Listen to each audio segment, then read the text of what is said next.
You were on with me and Jerry Cooney a few days ago, Randy Gordon on Sirius XM Radio. Okay. And you were saying your hands were hurting a little bit, that you were hoping to get him out of there very quickly. You must have been thrilled when you first nailed him. Yeah, I mean, no, the hands were great. This whole training camp, hands were great. I was able to spar. I was able to fully have a good camp, and that's why, you know, after the fight, when they asked me what I felt and what was going on, I was like, well, I'm finally healthy. This is helping me, and that's as good as it gets. You were saying the other day when we chatted that you said to get today, you want to go to 140, then you got 47, you're a smaller guy. But yeah, you looked great tonight. Louis Bell was saying that he thinks you could be a real force at 140. Is that what you want to do? Can you get on the mic almost? I know that if I apply myself and I dedicate myself as I did for this camp, that I can be a real force in whatever weight class I choose to be in. But I do want to get down to 140 since I won the title at 135. And I just, I want to go up the ladder, not jump 140. I know I can go back down there. Like I said, this is just a pit stop from coming down to the weight that I gained through that time that I was off. And I felt great. So, congratulations first. Thank you. Dynamic performance tonight. We were talking. Oh, yeah, sure. Congratulations, Omar. Dynamic performance. I think you shocked a lot of people. A lot of people thought this fight was going to go 8, 10, 12 rounds. You got him out of there quickly. We were talking a little bit at the press conference about if you were to be successful this evening, where would you want to go next? And you're somebody from Texas who had a great performance on national TV. You got Errol Spence, who just won the belt, who's also from Texas, who's looking for a fight, perhaps in his hometown of Texas. Is that a fight that interests you at all? Definitely. I knew Errol Spence was going to be a force to be reckoned with, and I always kind of inadvertently kept him in my radar because I turned pro before he did, because he had a shot at the Olympics, and when he went to the Olympics, and people found out that I was one of the last persons to beat him, in the amateurs at least, talks had already started.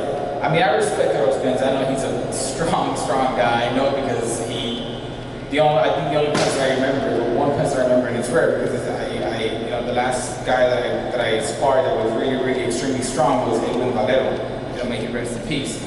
But Errol Spence is one of the guys that I remember him hitting me, and it was weird. It was on my back, right next to my spine, but I felt his power, and I'm like, man, this guy is strong. So I know that Errol Spence is going to be a tough match if it ever comes to fruition, and I'm looking forward to it. And how long ago was that amateur fight against Errol? And other than you getting hit on the spine, any recollections on that victory that you had? Well, I fought my usual style. I pressured for 4 rounds because it was a championship fight, so we went 4 rounds. It was in 2007 for the State Golden Gloves Championship.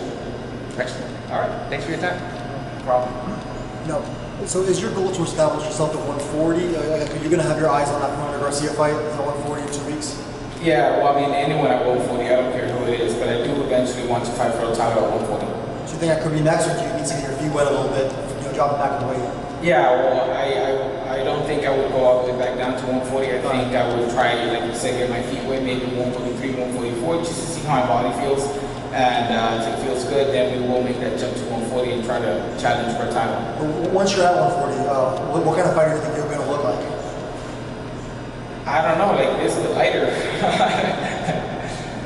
That left uppercut you landed was really devastating. Were you surprised you got up from it? Because I kind of thought the fight was over the way you went down and the way you landed it. Was that the first one? Yeah, the first one. Yeah, no, honestly, I was surprised that he went down to begin with because I didn't put any power behind that punch. It was a setup punch.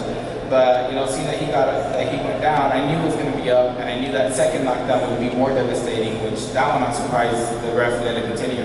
Yeah, I remember you were telling me the other day about how you're very aware of the dangers of boxing.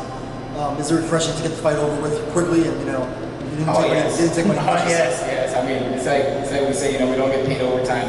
So the sooner we get out of there, the quicker, the better.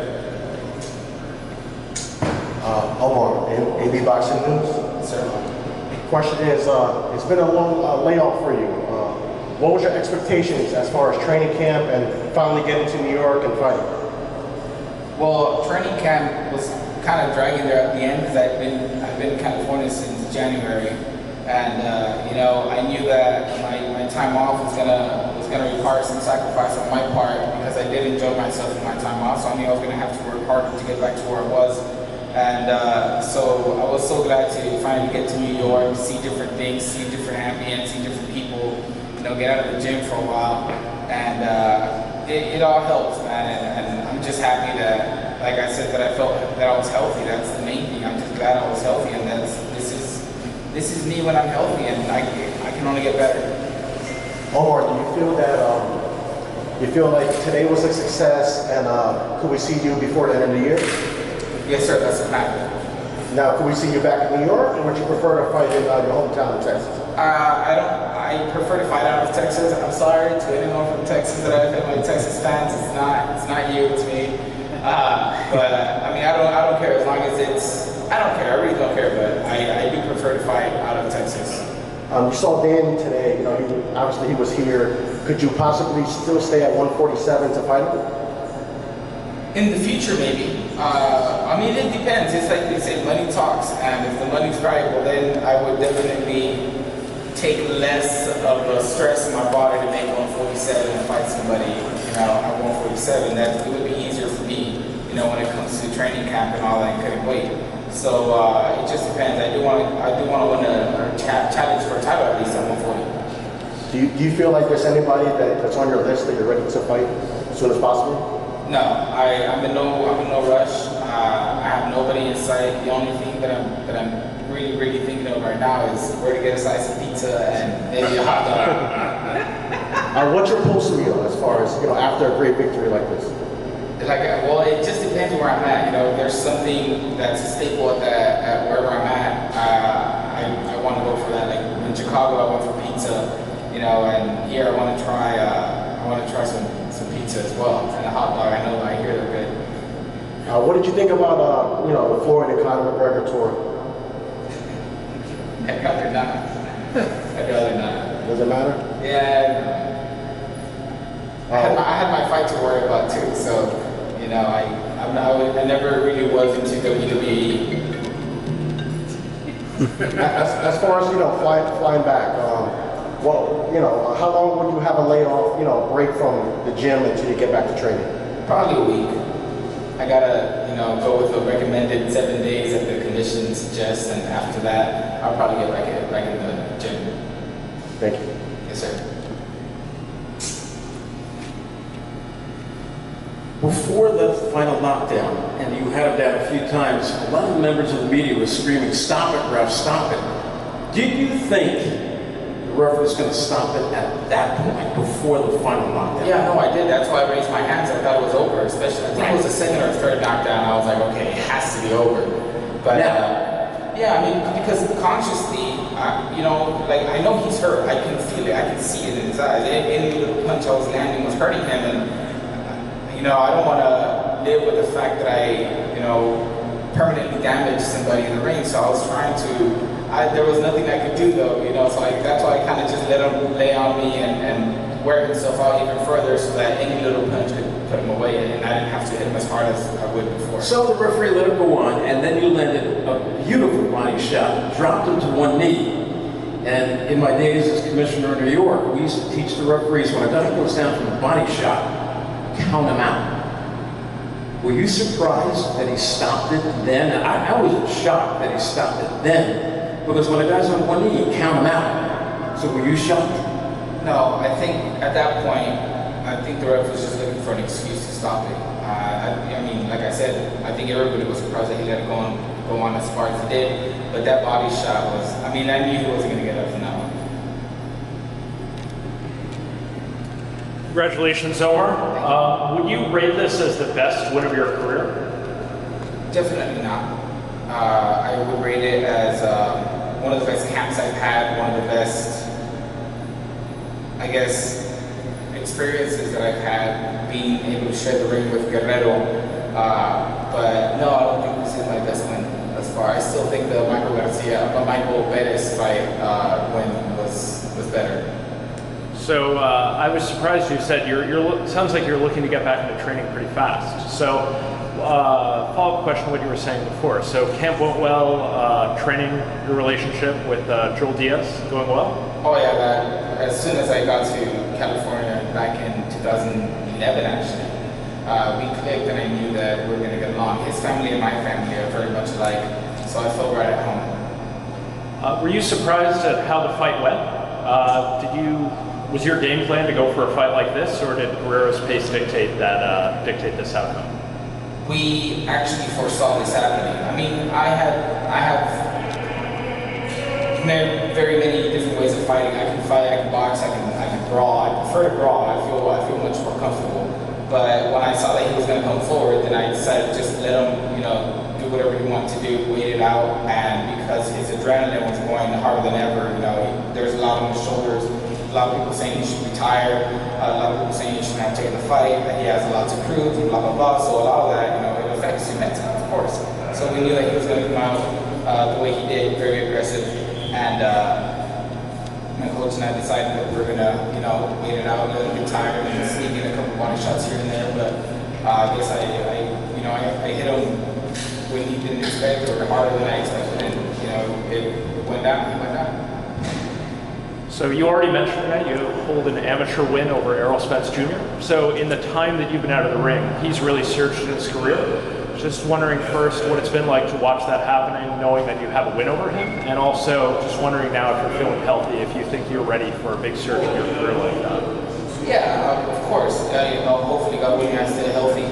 It's I don't really consider that Errol Spence win anything anymore. It's just something that we have a little bit of history, right? Because he's matured a lot, he's changed a lot, and he's gotten a lot stronger and a lot better in the ring. So as I feel like I have been myself, so I know that the pros would be a whole different story.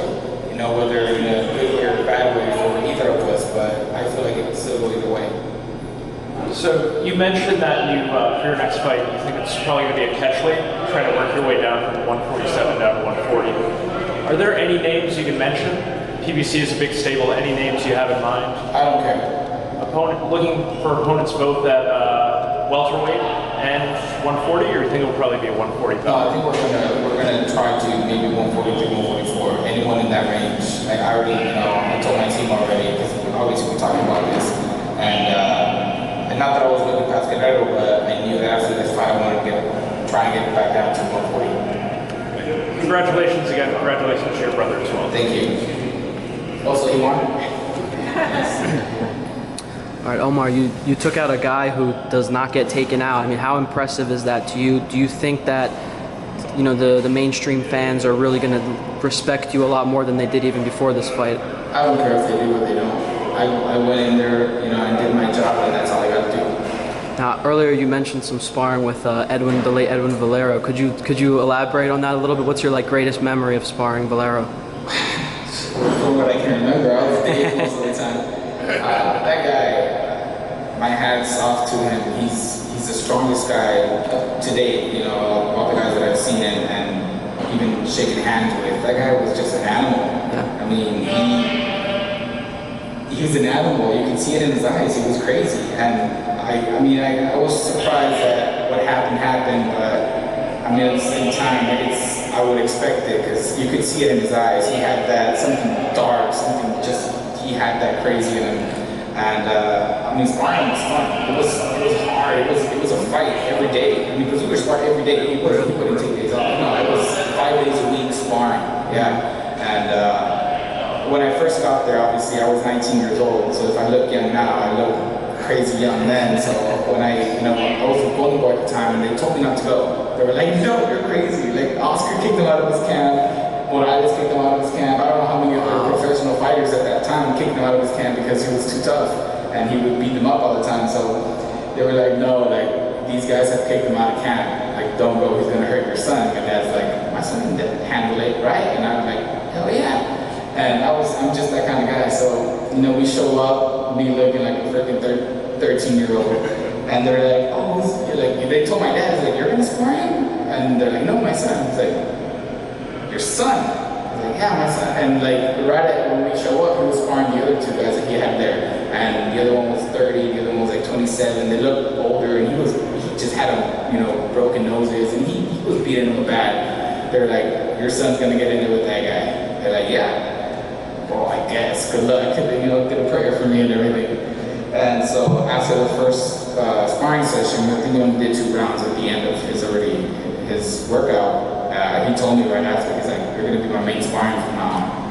And we went at it, at least 5-6 rounds a day. And do you feel that prepared you for a night like tonight? I mean, Guerrero hit you clean and you didn't look phased. You know, you were just rolling with the shots. No, I don't think he landed a good clean. I mean, maybe he did, but I don't remember him hitting me, you know, clean at all. But no, I remember with Guerrero, I had a headache for the first 3 weeks that I was sparring him, and it was just, I'm pretty sure I was concussed. That guy, he's an animal. I mean, the one thing I remember from Guerrero is that he's an animal when it came to training, and that's one thing that I tried to emulate when it comes to that, because I mean, that guy, every punch he threw was with power, and he was just an animal. I'm sad. I was saddened by the fact that that happened, because he would have taken over boxing for sure, hands down. Awesome. Congratulations. This is Omar. I noticed your shirt, and I applaud you wearing it. Is there any personal relationship with any of those men? No, sir. Aside from one of I think this guy, Robert Guerrero, no. Top one. Yes, the top one. He's from my hometown in Wesco. So that's why, you know, I took notice of this because it was everywhere on my Facebook and stuff like that. So I wanted to honor him and the rest of the guys, you know. Yes, sir. He's the last guy. Omar, you know, you hear the names like Terrence Crawford. You know, he's been dominant at 140. You know, would you be willing to fight at a catchweight with Terrence and, you know, fight in his hometown in Omaha? I don't care where, I don't care who, or what weight, especially the higher the weight, the better, obviously. As far as, you know, you just finished an amazing performance. Is there any fight in particular that you're looking to see, you know, before the year ends? No, sir. I'm not, that's not my job. My team takes care of that. You know, that what I did tonight is what I do, and that's all I like to focus on. Thank you. Yes, sir. All right, that's it. Omar Figueroa.